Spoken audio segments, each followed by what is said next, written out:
All right, what's going on, everyone? Welcome to It's Just Another Wrestling Podcast. I'm Jay Money alongside Gerard the Wolf. For those of you who know our names, keep it on the down low. We don't want our identity stolen. Yeah. Don't So, want nobody taking them. yeah. So, how would you rate this week in wrestling, pretty much? You know what? I want to say it was okay, but some areas of it wasn't so good. I mean, honestly, when I look at some wrestling shows, I try not to, but I check out somewhat. I just have the matches on just to listen. I'm trying to pay attention, but it's very hard.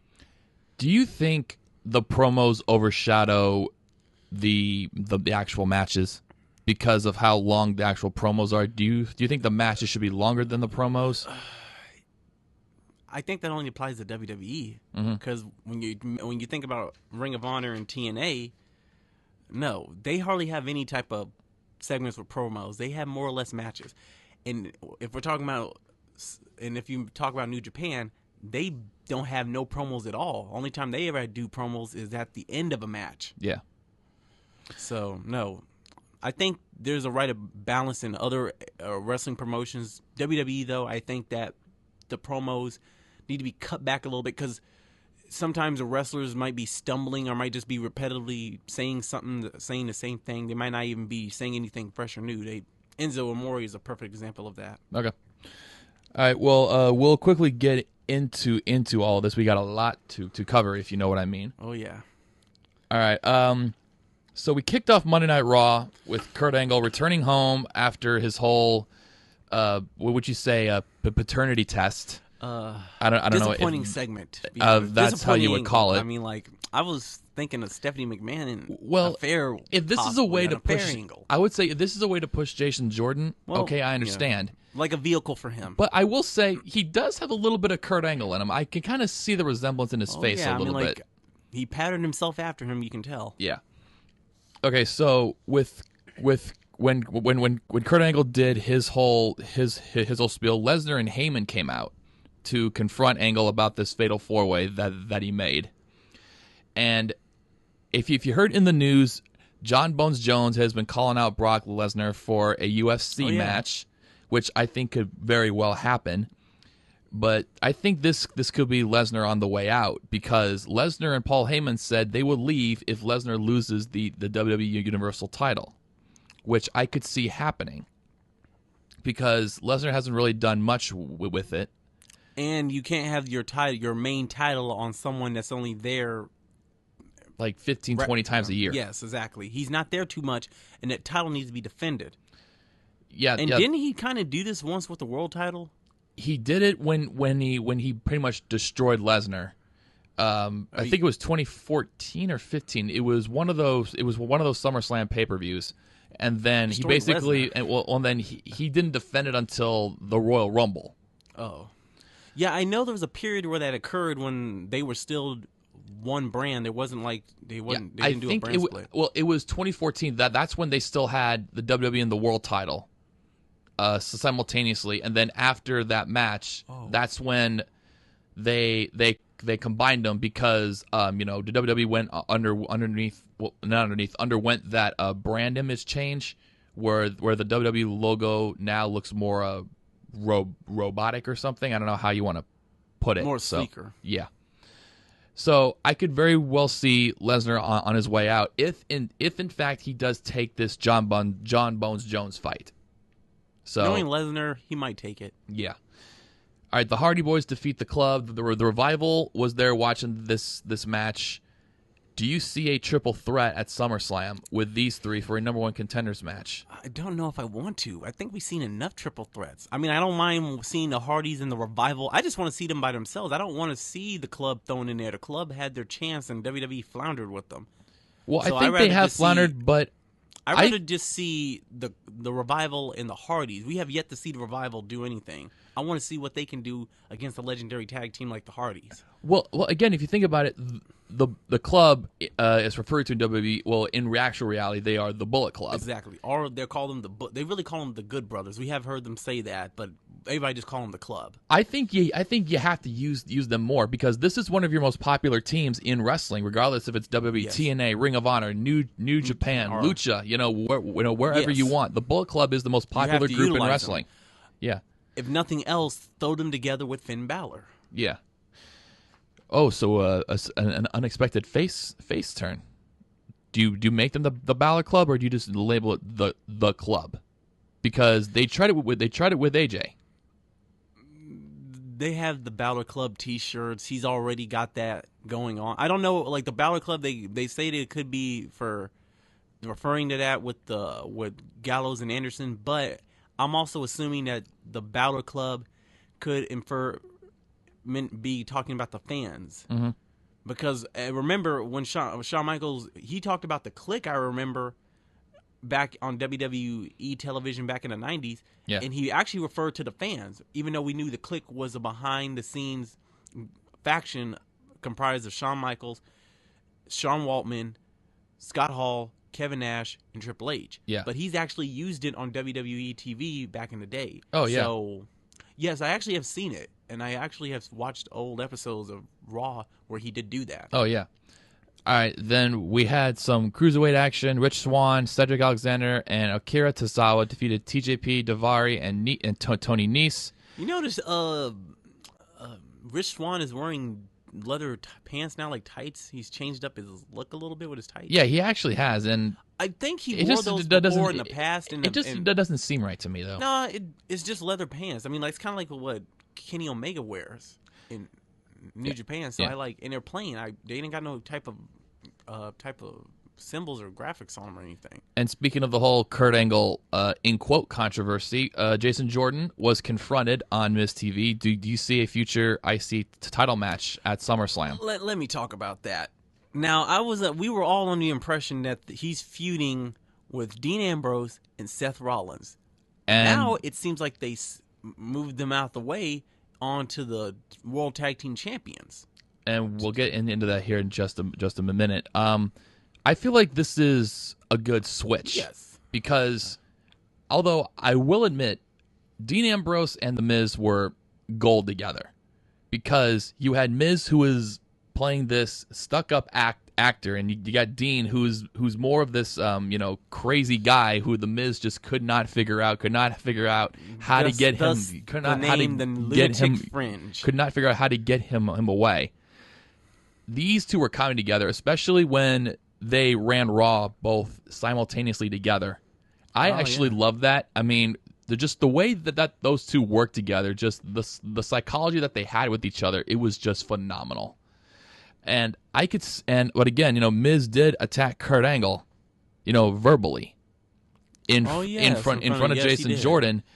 So I kind of do see there being a feud here. I do see something happening. So this was a good direction. Maybe this is a good way to get Jordan over and get him started on the path. That's of the becoming thing champion. That's what I was going to say, is that this is your way to push Jason Jordan. I think this is the way to actually do it. Now, Rollins was confronted backstage by Sheamus and Cesaro. Sheamus took the match against Rollins. He won by DQ. Ambrose ended up appearing. Now, those two... Which I knew was going to happen. Yeah, it's going to happen, but Ambrose said he didn't think Rollins would do the same thing because of what happened a couple of years ago after the Shield destroyed Evolution. Rollins stabbed both of them in the back, and now Ambrose is having trust issues Yes. with Rollins. Do you see And that these? wasn't too long ago. That was 3 years. Yeah. Do you see this as a future tag team championship team? I think it would be. I think it would be a good storyline. I see, but which members of the Shield were? No, it was Reigns and Rollins who were the tag team champs, and Ambrose was the U.S. champion. At the time. So possibly, I mean, like Rollins was already, that was his first title, so Rollins was already a tag team champion once with Reigns, so maybe with Ambrose, and there's going to be some chemistry. They're going to gel together because of the fact that they were on the Shield, so they're going to play that up. You're going to see some remnants of that. And we're going to hear the announcer say, "Oh, look at this! It's the Shield of old," or something that like Cole would say, the jargon that Cole uses. Yeah, Bray Wyatt did his usual spiel. He's got great work on the mic. He's kind of got that. He's kind of got that twisted Undertaker type of a yes, that's charisma. And you mentioned that before a long time ago when we talked about that before, that he's like because Dean is like Mick Foley, Seth Rollins is kind of like Triple H, and then you got Roman Reigns, who they were trying to make into John Cena. And then you got Bray Wyatt. Well, now I think Cena's got way more charisma than Roman Reigns will ever have. But they're trying to push him as a babyface, like really push him like crazy. But again, he's getting the John Cena treatment. Yes, but as I was saying, yes, and you mentioned that Bray Wyatt was kind of like Undertaker, which is right. But he's a mixture of both Undertaker and Kane. Yeah, a little bit. And he was attacked by Finn Balor. I see this as a SummerSlam match. Yes, I actually like this feud. I like this because Finn is one guy who can pull this off. Yeah, this has got so much potential. Because Finn has the Demon King. Yeah, Finn got that gimmick, and I see this as a SummerSlam match. Yes, and we will see the Demon King again because I guess people were wondering what happened to him, but he will be probably making an appearance at SummerSlam. Roman Reigns defeated both Samoa Joe and Braun Strowman in a triple threat. I'm kind of surprised this one wasn't the main event because of the magnitude that all three of these men have with Brock Lesnar. Exactly. Elias Sampson, a.k.a. the undercover Damian Sandow, defeated Kalisto. It wasn't bad. Over. I think they're really trying to push Elias. Exactly, as opposed to how he was. He's got some charisma in NXT as opposed to how he was being utilized in NXT. Yeah, I will say he does have charisma. There's no denying it. I mean, he's getting a crowd reaction. Oh, yes. When he was in NXT, he got a weird call up to the main roster. He got kicked off of NXT and just started appearing on the main roster, and Kurt started using him. Yeah. Bayley defeated Nia Jax via countout. Now, during that match, this has been online. She injured. Yeah, she has injured her shoulder. We will find out Monday if she's a go for SummerSlam. But if not, Sasha Banks is in there. You think Sasha? I believe so because Sasha in a. Or do you think this is a way Nia comes out and says, "You should thank me for taking out Bayley. Give me a title match." But we know that. Alexa's going to try to weasel her way out of it some kind of way. I think. Or she might find a way to maybe even try to get Sasha involved or maybe even give Sasha a title shot because she just doesn't want to face Nia. Well, I was going to say if this was still on, you could see a Sasha Banks heel turn because there have been talks about it. Oh, yeah. I think, and I believe strongly that there could be a possibility of that because the way that they talked about this before, even back then, that maybe during SummerSlam or something, she could heel turn against Bayley. They always say her heel turning against Bayley. Mm-hmm. So yeah, Bayley factors into the heel turn. Everybody says it. So Bayley, some kind of way, factors into this. I think this is the only way that you can turn Sasha to turn on Bayley. Yes, because Bayley's loved and Bayley's childlike. Bayley's really likable. So yes, you have her. She'll get massive heel heat if she does it.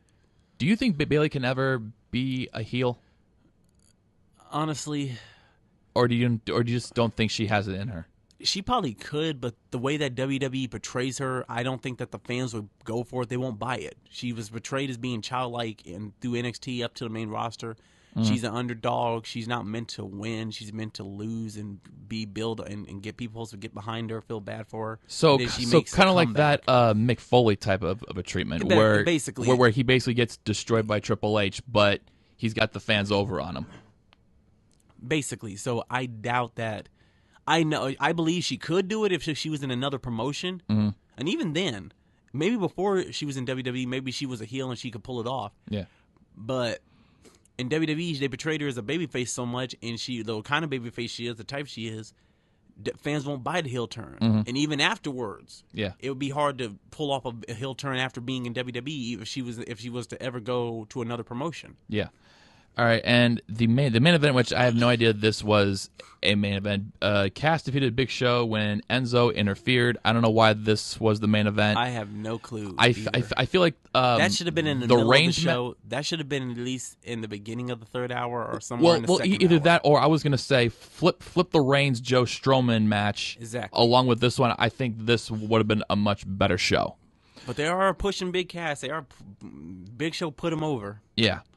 All right, now we go to SmackDown Live. We kicked off with the U.S. title match. A little bit of controversy in this match. Styles defeated Owens when obviously Owens' shoulder was up. Kevin Owens pretty much just unleashed on Mike Chioda and everybody backstage pretty much. But then Bryan said he had enough.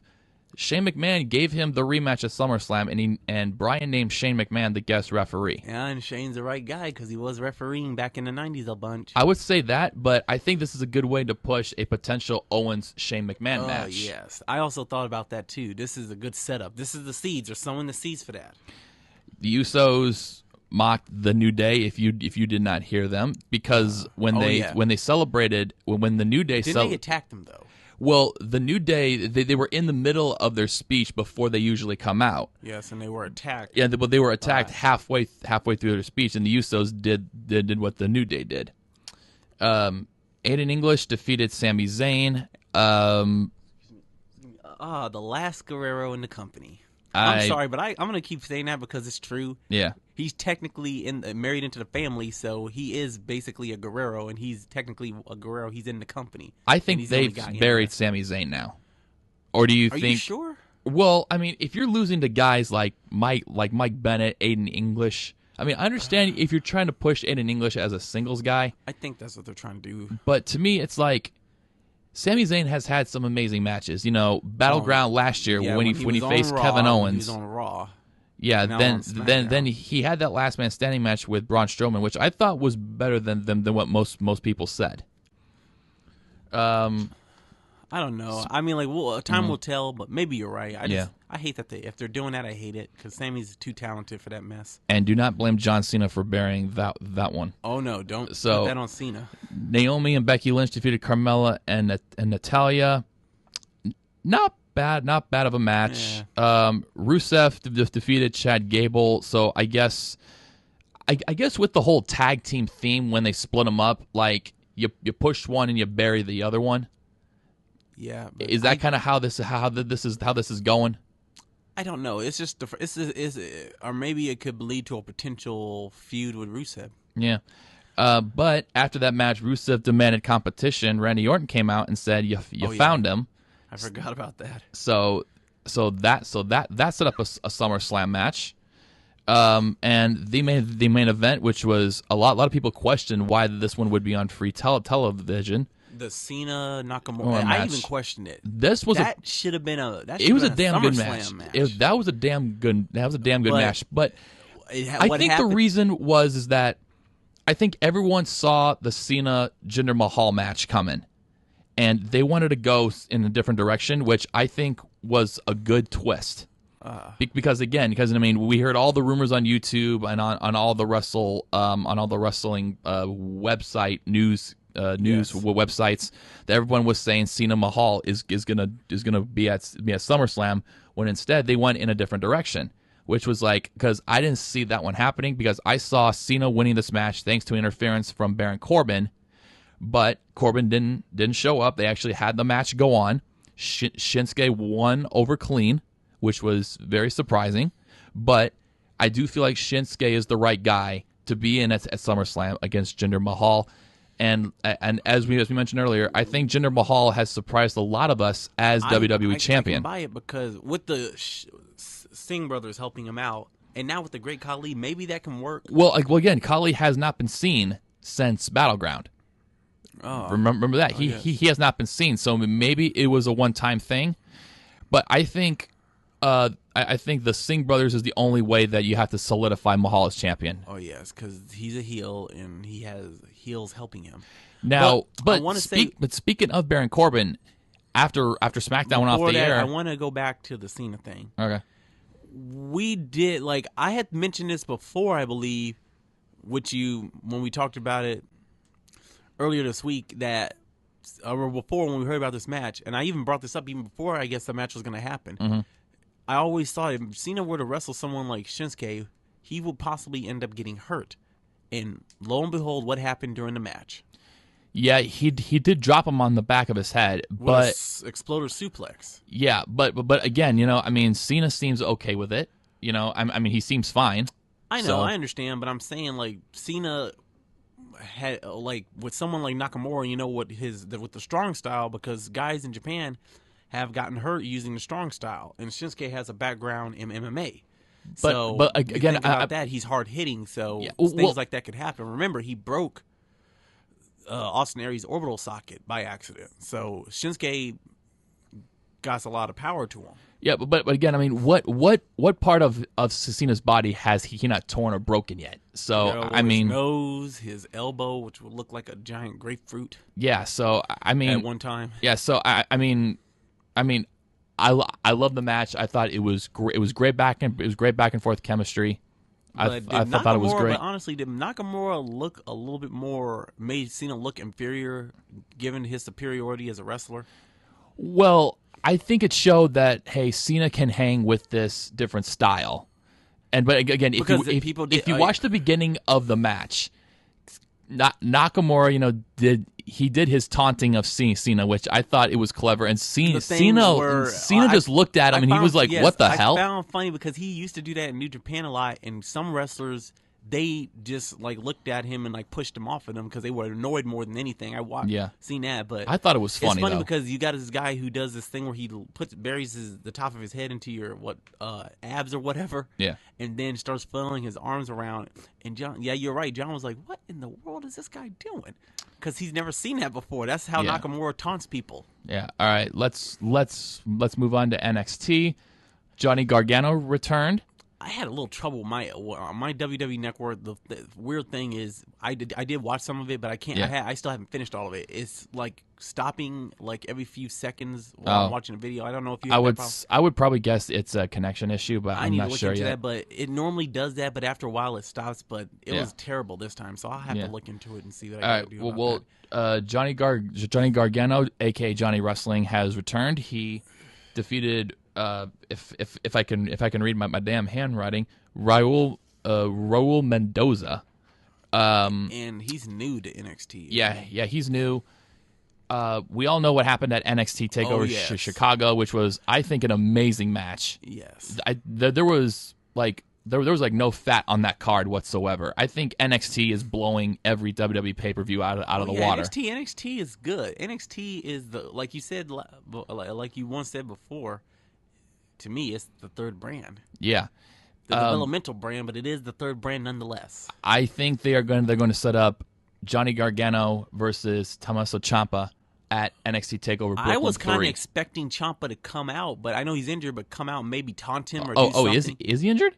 I believe so. I think during the match he got injured, and I know he came out the following NXT and talked about it, and I heard on other podcasts and other news that he has been injured. I guess depending on how long that injury you is, probably go back and look for yourself. Yeah, but again, I mean, if he does come back, I see this match happen at NXT Takeover Brooklyn 3 because remember, this was the first round of the Cruiserweight Classic. Oh yes, I remember that. And this was one of the top matches. And we thought maybe there was going to be a heel turn there, the way that they classically had him walk off. I didn't see the heel turn happening yet. I mean, I didn't either. It was due to happen because Ciampa definitely has that heel look in him. Oh yes. So that's why I said I was going to say after that NXT title match, I could see that heel turn happening because and they actually teased it very, very well. Where both of them were standing on the stage, and you saw the graphic in the lower corner go up. So now you're thinking, oh, okay, now this will be the end of the show, and then all of a sudden, boom, the attack happens. Oh yeah, that was into the LED board. That was a perfect tease. Ember Moon dropped Asuka. These two are going to face off at Brooklyn 3. That's my wife. That's my wife right there. Don't judge me. No, I didn't say anything. Yeah, right. You were Creep. Looking at me. Shut up.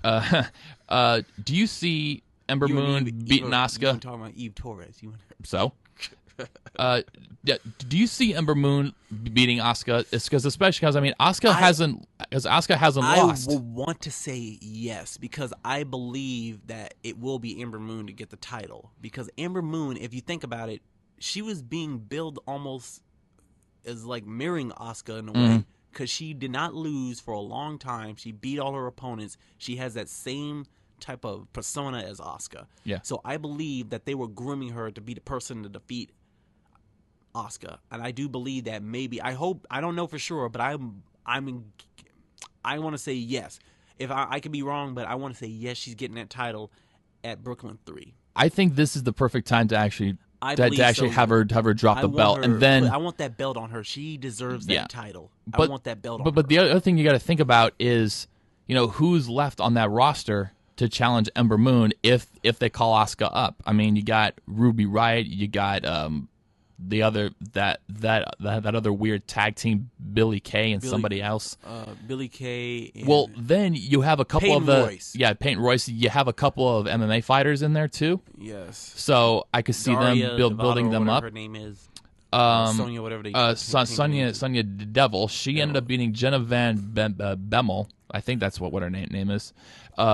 Roderick Strong went after Bobby Roode. Oh yeah, they're not done yet. Yeah, they're not done. You see? But again, Roderick Strong doesn't have a match at Takeover Brooklyn 3. Bobby Roode's facing Drew McIntyre.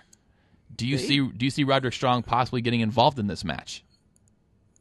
Or do you think they could turn it into a 3-way? That's what I was going to say. Do you see it turning into a 3-way, or do you see Roderick Strong getting involved in this match, being in the corner of Drew McIntyre? I see him getting involved in this match, possibly, maybe working against Drew, or maybe Drew get mad at him. But they can't just do that.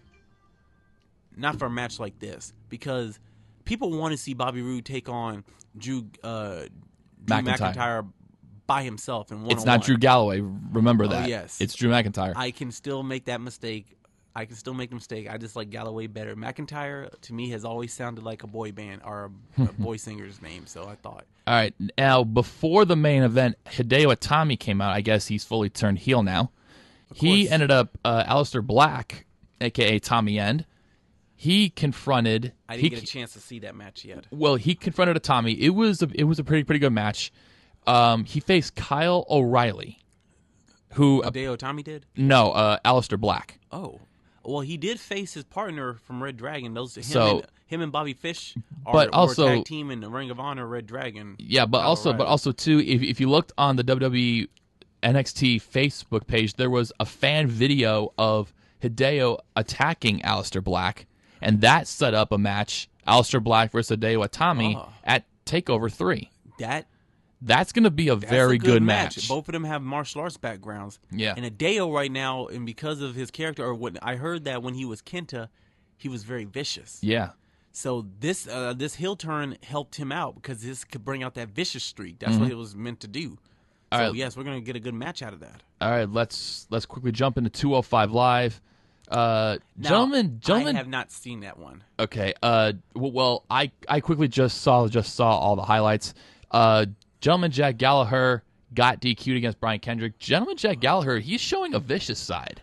Well, the man does do MMA and has fought in MMA matches, so yeah, I think anybody who has some type of background in something realistic like that, they can bring a little bit of it to their character and make them a little bit more dangerous. Yeah, I thought, the last guy would have a vicious side would be Gentleman Jack Gallagher. I mean, I do see it. I mean, I do see it in him. He's like the guy you can prod and prod and prod, and then when you do, the bear comes out. Tony Nese defeated Grand Metalik and Akira. Grand Metalik? He was on there? Yep. What the heck? I haven't seen him in a while. Well, who knows? Maybe it was an injury. Akira Tozawa is going to SummerSlam. He defeated Daivari. Great. Yeah. So now we look at the updated. This confused me a little bit. And were they still continuing the feud between Tozawa and Neville? Yes. But did they mix in a feud with Tozawa and Daivari?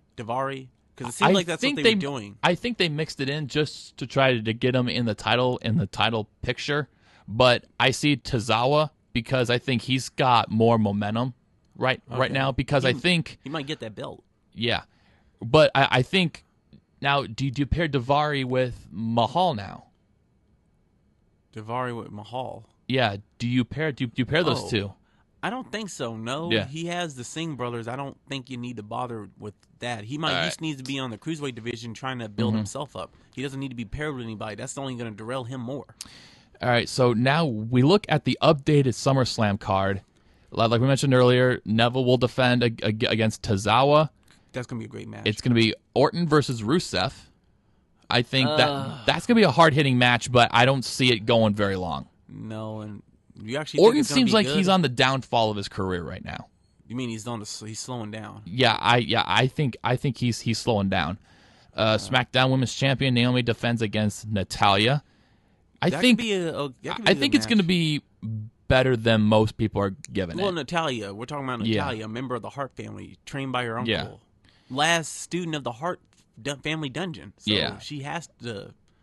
Raw Women's Title, Alexa Bliss versus Bayley. Who knows if that shoulder is going to hold up? Do you put Sasha Banks in there as well? So Honestly, who knows? I don't. I think you have to. Sasha was probably going to be They probably had to. They probably were considering them when they thought about this. They probably considered Sasha or Bayley and chose Bayley. Yeah. Sasha probably was considered. Mm-hmm. So she would be the next logical person to put in that spot. Yeah. AJ Styles versus Kevin Owens for the U.S. title. Shane as the guest referee. I see some tomfoolery. I think this is going to be shenanigans are going to go on. I think this is going to be the second best match of the night. Yeah, especially because with Shane, and Shane has these two guys are very good in the ring together. They wrestled before in Ring of Honor. Ring I of think. Honor. They wrestled in other independent promotions, so they know each other well, and that's always a great thing when two guys know each other well. So they're half the guys on their main roster right now know each other well as they wrestled in Ring of Honor and TNA and other independent shows in New Japan. So they're familiar with each other. So the chemistry works perfectly. WWE title on the line. Jinder Mahal defends against Shinsuke Nakamura. I think. How do you see this match going down?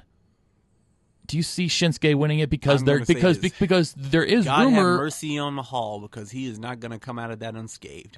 I'm just kidding. But there's a rumor about Corbin potentially cashing in. So do you see Nakamura winning and then Corbin cashing in and then possibly, a triple threat match with those three? I just don't see Vince putting that belt on him just yet.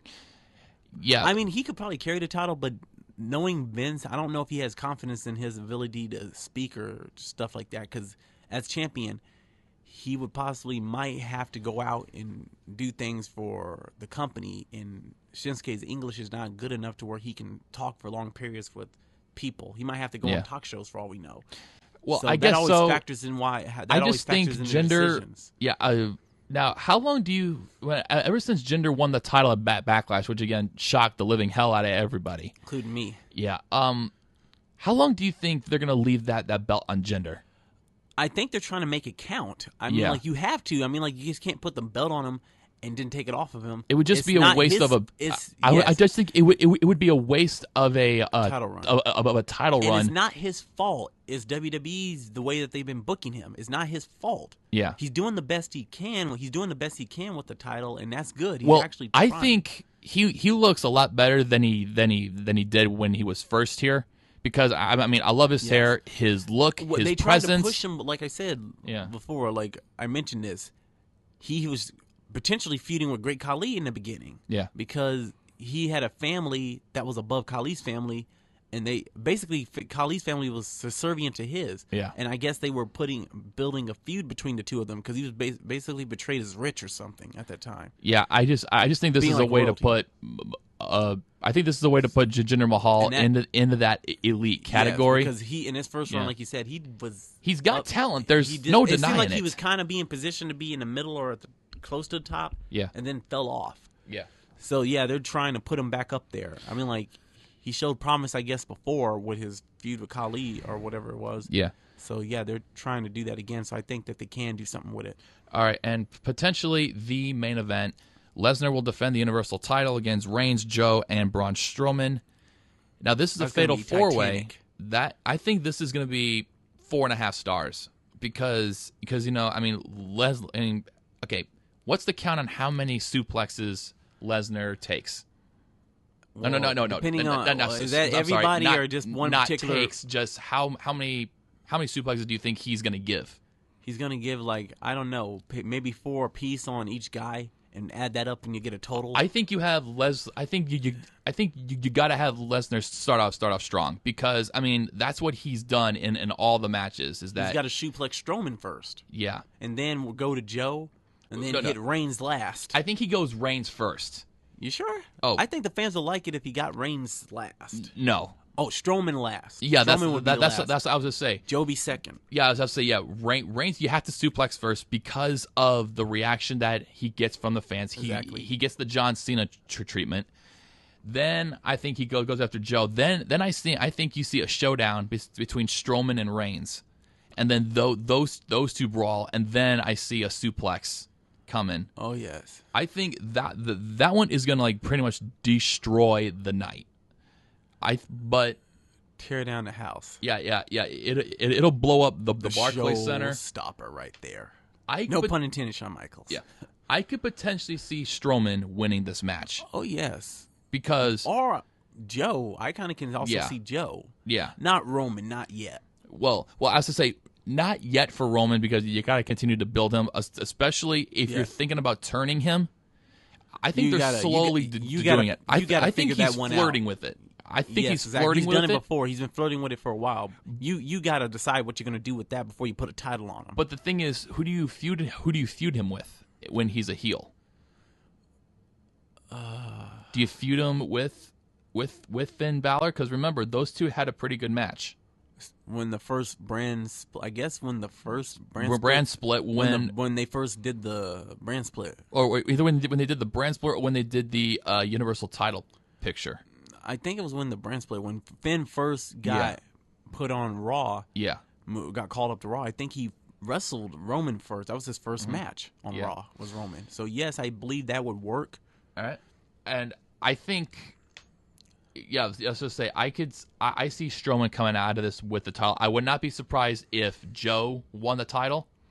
I just see Lesnar, because man, there is rumors about Lesnar potentially leaving. I Yes, see Lesnar leaving. The title just has to come off of just Lesnar. to, yeah. Because you can't keep that title on him no more than you already have. So the title's just got to come off of him. Yeah. Okay, and last bit of news, Eva Marie has officially been released. We already So, knew that. We already I knew think we saw that one coming. the writing was on the wall for that one. She's Yeah. off doing a movie now. I guess Nicolas Cage Yeah. is in it. So Yeah. Well, she's done. yeah. Really, they weren't doing much with her, so it's kind of was expected. Yeah. And she didn't really take it seriously. yeah. They never utilized her well. They tried to put her in matches, but she wasn't good. And didn't she hurt a few? Didn't she hurt Bailey once in NXT? I don't know. I don't remember most of her matches. I know every time she tried to wrestle Becky Lynch, she's had some sort of like malfunction or something. Or So, wardrobe malfunction. We ain't seen one of those Yeah. since the Attitude Era and Ruthless Yeah. Aggression Era. And all then right. she hurt her ankle. yeah. All right. We will quickly go through TNA. These Which I did watch. Yeah. The Super X Finals. Desmond Xavier and Drago. yeah, and Drago, Formerly of Lucha yeah. Underground. Yeah. Desmond won. Trevor Lee defeated. I'm kind of disappointed in that one. I was hoping Drago would have won because Yeah. Drago was already known on TV, and I Yeah. thought they would have considered that and pushed him and let him go on because of his reputation already. Now, Trevor Lee had the X Division title. He wrestled Not the champion, though. Mumbai Cat But won, but number 2 came in and won. It was Sanjay Dutt that was number 2. and Sanjay is actually the champion. Yeah, Bruce and then, Pritchard lets Trevor Lee keeps the title, but Trevor Lee is not the champion. That is kind of weird that he's doing that. We know this has been done before. Mm-hmm. I remember a time when Raven took the TNA World title once. Yeah. But I think they got it back at some point. Yeah, So he's letting him keep that title way too long. Is weird, but I know it's going to be setting up for something. It might be even set up for Bruce to be a heel. now you have this connection with Joseph Park and Grotto, because apparently Grotto is getting deported. So I guess they're He has importing. to find a wife to marry in order to stay in the country, to stay in the United I States. guess they're importing the Trump storyline now into TNA. Pretty much. But Bad taste. I have no idea. Something but that they shouldn't do. I think it's funny because I mean They're doing a lot more comedy. Like Grotto comedy is very working. entertaining. I'll give him that. He is funny. Now his apparent Now, well what do you think about Abyss doing the comedy as Joseph Park? well I think I think it kind of works. it works because you have Abyss, who is the modified badass, who's like The monster. Yeah, He's like who's- basically Kane, a teenage Kane. he's a mixture of Kane and Mick Foley. Is it? Yes. Because he's got those Mick Foley qualities where you can he'll be in thumbtacks. yeah with Thumbtack yeah, like- matches with thumbtacks. Yeah. Barbed wire. yeah. Boards. And then, But when he plays then Joseph Park, I kind of like it. he's got that awkwardness in him, and it's just so funny. Yeah, it's like Joseph Park. Like a good comedy character too. Never would have thought that until you seen it. Yeah. he can play that character. It's that character. He can play it well. Yeah, we have now later The one thing in I that have night. noticed is that I don't think I've seen a knockouts match at all on that card. I don't think I saw one. Well, I know there might have been a segment. There wasn't a match though, yeah, which is weird. They always have a match. Well, again, TNA really isn't live anymore now. So, now later that night, Grotto tried to propose to Laurel Van Ness, and then Congo Kong came out and lost he was his mind. Well, when doesn't he lose his mind? We haven't. Well, not like he did. Not like he did that night. Not like he did on. Now, do you see this marriage going through? Honestly, I can see them doing it in vignettes. Maybe doing some vignettes of it and portraying on both TV and vignettes. Do you think Laurel will go back to her sane self, or do you think she'll still say this crazy bridezilla? I don't know. The reason why she became that way is because she didn't get married. So maybe getting married might switch her back. I don't know what they're planning to do with her. This gimmick works for her though now. So I don't know if they want to give that up. They got something with this. All right, we got a new grand champion. EC3 beat Moose. Kind of saw this one happening.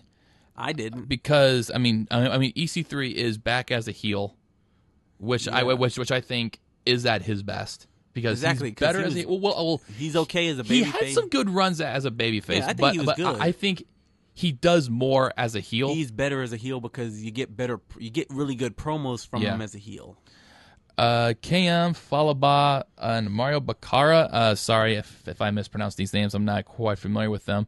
They lost to Suicide Grotto and Braxton Sutter. I think Braxton's turning heel. He's reminiscent, and I watched these Raws. Yeah. Remember Mark Merrow? Yeah. How he slowly... Careful. Oh, yeah. How he slowly started... We got expensive equipment here. How he slowly started to turn heel a little bit when he was with Sable. How he didn't want her going out and stuff. Yeah. And doing... You kind of can see how they're doing that with Braxton Sutter a little bit in Alley. How he's just grabbing her and going to the back. He doesn't want her out in the ring, and he doesn't. But do you think Alley is going to stay a face, or do you think they're going to split them? Because I've always thought... I think they might split them because Allie, the way they have betrayed her, Allie is too innocent to be like a heel. Yeah. She was kind of a heel. She was a reluctant heel. She kind of started off like a heel, but she was a little dunderheadish a little bit. Yeah. So no, she's just like... I kind of like her and Sienna feuding because I think Sienna is the right one to have both the... Oh, yeah, yes, right. I can't say TNA anymore. It's GFW now. GFW. Yeah, we got to correct that. It's GFW. Sorry, folks. I actually think the Sienna feud is good because I like the feud between her and Karen Jarrett a little bit more because there's potential there. Yeah, there is potential, but I do see Allie getting involved. Now you've got Rosemary, you've got Gail Kim thrown into the picture, who did say at Bound for Glory she's going to announce her retirement. Exactly. I kind of saw the writing on the wall there because she wasn't there for long periods of time. She hadn't been used much because ever since her Hall of Fame induction and basically destroying Maria Kanellis, after she dropped that belt, they hadn't really used her a lot. So I mean, I could have seen this happen. I saw this retirement happening a long time ago. Me too. I think. Alberto El Patron, defeated LAX, and we found out the new member of LAX is Low Ki, and he was holding both TNA and the GFW heavyweight titles. Low Ki's probably going to go for that title. Yeah. I can see that happening a little bit. Low Ki basically is like the hitman anyway. Mm-hmm. That's the kind of character he's portraying right now. Yeah. He's like the hitman. All right. I kind of thought about this. It's kind of weird, though, because Low Ki was already a part of a faction a while back, the Beatdown Clan. Remember with Kenny King, MVP and Lashley. Not Lashley to a degree, but Samoa Joe. Yeah. And that did not last long. Well, that was like it didn't because Hernandez was supposed to be a part of that group, but I think he got released, and I don't think he ended up screwing him over. MVP didn't really like how he was being treated or something. It was something like that, and that's why I remember think hearing MVP that. left. And because at that time when Hernandez was on on TNA at the time, he was also still part of Lucha Underground. He did some stuff with them already. Yeah. So he was on both TV shows at the same time. All right, and we will quickly get into Lucha. Phoenix and Prince Puma are into the final four for the Cueto Cup. Yep. Johnny Mundo, aka John Morrison, aka Johnny Nitro, aka Joe Pretty Boy. Yeah, well, because I was trying to think because he had. Because, wait, how many names did he have in WWE? I think he had 3. Yeah, I think he just had 2. The one I'm familiar with when he was with MMM is Johnny Nitro, and then when he went single is John Morrison. Yeah. This. Well, wait, Nitro, Mercury, Molina. Yeah. That's what I said. Yeah, I thought he had 3. I thought he had 3 for some reason. He defeated El Dragon Azteca Jr. Ooh, my inner Espanol just came out. Oh, I can't do it. Then Rey Mysterio showed up and defended his friend. Johnny Mundo. Dominic was his son. We haven't seen Dominic since the angle with Eddie. Yeah, and quite funny, Matt Stryker ended up saying something about that because I remember when Johnny Mundo went after him, he said he's not 8 years old. That kind of referred to the whole Eddie Guerrero angle. Of course, because that's the last time we saw him with that whole custody battle thing in that match they had. Yeah. Now at the end of that night.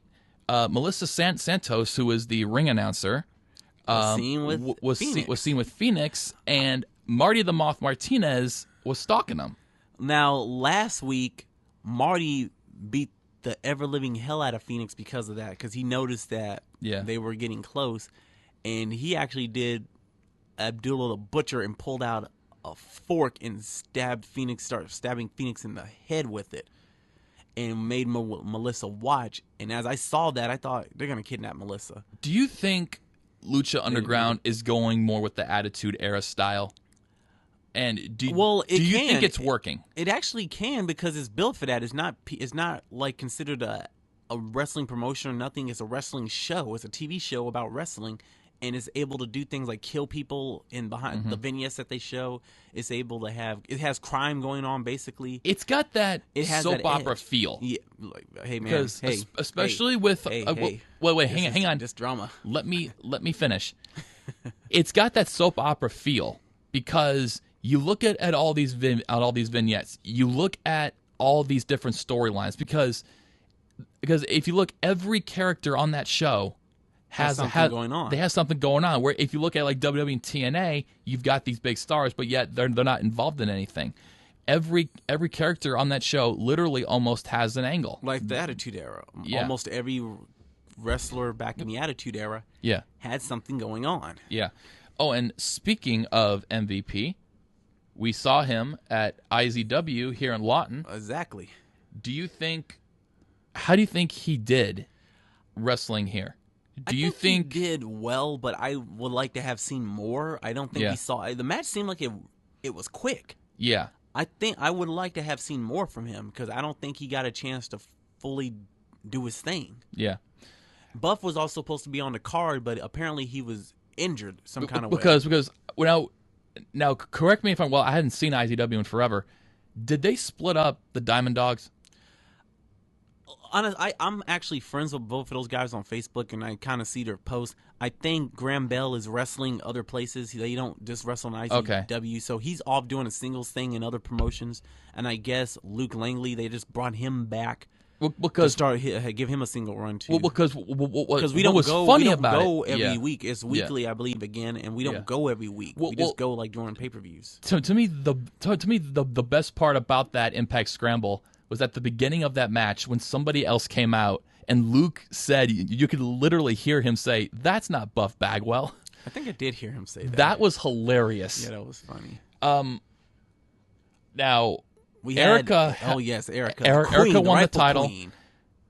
What do you think about that match? It turned into a blindfold match. Do you think they should have brought somebody else out for that match? No, they had they had that feud already set up with her, and what's the other girl's name? I forget it. Yeah, I don't remember who. Forgive us if Yeah. she ever listens to this. Sorry, we can't recall your name. I'm sorry. So, But I liked it because there was a little yeah. bit of comedy. Erica tripped over herself a few times. That was kind of funny to see that. yeah. But the thing was, I mean, you could hear people in the audience kind of groaning at this match. Do you think, and we'll get back to ICW in a little bit here. We got about 10 minutes before we need to start wrapping it up. Do you think these type of matches kind of get boring with the audience, no matter what promotion it is? Do you think they need to incorporate more storyline based matches like no DQ, TLC, ladder matches instead of like these ridiculous matches like a blindfold match? I think they're trying or one hand tied behind your back match. I think they're trying to keep the traditions of wrestling around because remember WWE kind of doesn't do these things. Other promotions kind of don't do this. Yeah. So these promotions, they're utilizing what worked for years. Yeah. These are what wrestlers did in the 70s and the 80s and even up until a point in the 90s. So I guess they're trying to keep parts of those traditional matches alive. Mm-hmm. They don't want to get rid of them completely because do you ever hardly see those kind of matches in TNA, GFW or WWE or Ring of Honor or New Japan or even Lucha? They used to be in WWE. Well, they did the flag match, but still, you hardly see them. They have done blindfold matches before, but famously, Jake the Snake hasn't gone over as well. Famously, Jake the Snake Roberts and the model Rick Martel had a blindfold match because Rick Martel blinded Jake the Snake. Yeah. So, okay, then, why is his name not rolling off the tip of my tongue? Who are you trying to Who's the Impact champ? Impact champ. I'm trying to think. It's no longer Johnny Z. No. Double D. He's feuding with him. Not the Impact. He's not. He's Double D. Impact Division. Randy Price. Yeah. Randy. Old school Randy, sucker. Randy Price. Yeah. That I thought was a pretty entertaining match. Oh yes, because he's always going after Double D's abs because he calls himself the definition of definition. Yeah. And everybody took shots at his abs. Everybody was taking turns. That was hilarious. And we seen that in the previous pay-per-view once that we went to. He took with the kendo stick. Yeah. Was it a kendo stick match? I believe. Yes, it was. And that was funny. He hit we did see somebody get hit upside the head one good time during this match with a kendo stick. Yeah. And I'm like, goodness. Okay, now that we've pretty much covered it, we'll try to wrap it up here. Do you think the low and again we're going to go off topic here. We're just going off top of our heads here. Do you think the little independents? Do you think they should get more attention as far as like TV wise goes? Because I mean, to those that are interested in watching wrestling, you don't see IZW. You see them on late at night on 7 News. And they kind of are online. They're on the internet. Yeah. They have online a thing going on. I know where they're on there, and that's why they stream it or something, do something with it. All right, and do you think they should try to bring in more of these stars just to try to promote the match, or do you think it kind of twists, or do you think it just throws like an unwanted necessity into a storyline? No, I don't think so.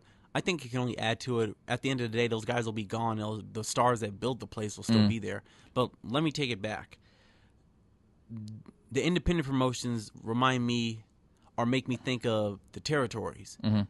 They were a big thing. Back during those times, promoters had regions. They had places where they controlled a whole territory of wrestling. Yeah. And they had TV in a particular area that was on almost that entire region. They had the TV deal that allowed them to broadcast that entire region. Mm-hmm. And that worked for them. That was how wrestling was shown. And they got guys over that way, and guys would be in a territory for a certain amount of time until they were starting to wind down and become stale, and they move on to the next.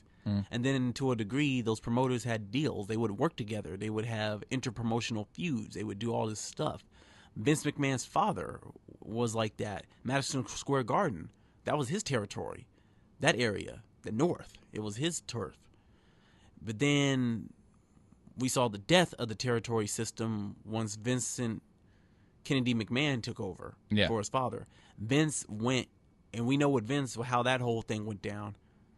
I don't know if I can talk about it if you you don't want. We won't get into that, but Vince took down the entire territory system. And I guess at the time there was like little independent shows. Yeah. But I guess they were considered for the older gentlemen, the older wrestlers. Yeah. But now those are basically like the territories. Yeah. If you think about it, they're similar.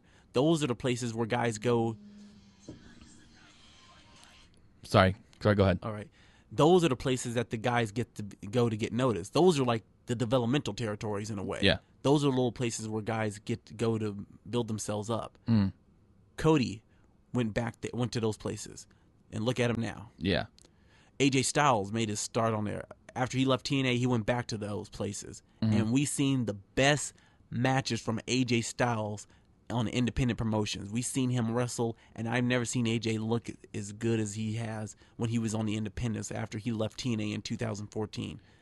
Those independent promotions are the best place to build a guy. They may not be big on, like we see, and guys do talk in ICW, but not a whole lot. But the matches, they're good quality, and you'll see stuff that you ain't seen since the Attitude Era. I mean, like one time at ICW, we saw Damian Mortez Nemesis set a table on fire and put Jordan Jacobs through it. Yeah. We have never seen a flaming table match. Probably no one's seen it since ECW. Well, whatever other places that utilize it. Well, there was one when Lucha Underground. Well, it was Lucha, but WWE did it when Daniel Bryan was champion. It was Extreme Rules. That was when after he beat Triple H. Well, he pretty much beat Evolution at WrestleMania. I remember. He beat Kane in that Extreme Rules match. That was when he was starting to develop those neck and head problems. Oh yeah. So all right, okay. Well, that pretty much wraps it up for us. But go right ahead. To say what you were saying, I'm going to get to this point. Yes, I do believe that the territory. I mean I'm calling them territories. They basically are to me. The independent promotions. The guys there, we've seen guys there like Dusty Gold. They look like they can go to WWE. There's guys there that have that look. Yeah. If WWE wants more guys and want more stars to build, you can get them right there. If they're not that well known yet, you can, even though they're not international stars, they're there. You can build off those guys. Those guys are not widely known yet. Yeah. You can build them. You can grab them and do what you want with them because they kind of got that look you want. Yeah. Okay, I'm done. All right, that was pretty much our pilot episode. Now, well, we did one last week, but that was kind of more of a warm up for us. Like a test. It was more of like a test. No pun intended. Pretty much. Yeah, we screwed up some. Yeah, we did, but I think we finally found the rhythm now. So I think we're gonna pretty much smooth this out. I think we're good. All right, thank you guys for listening. We will see you next week alongside Gerard the Wolf. I am Jay Money. Take care, and we'll see you next week. Adios.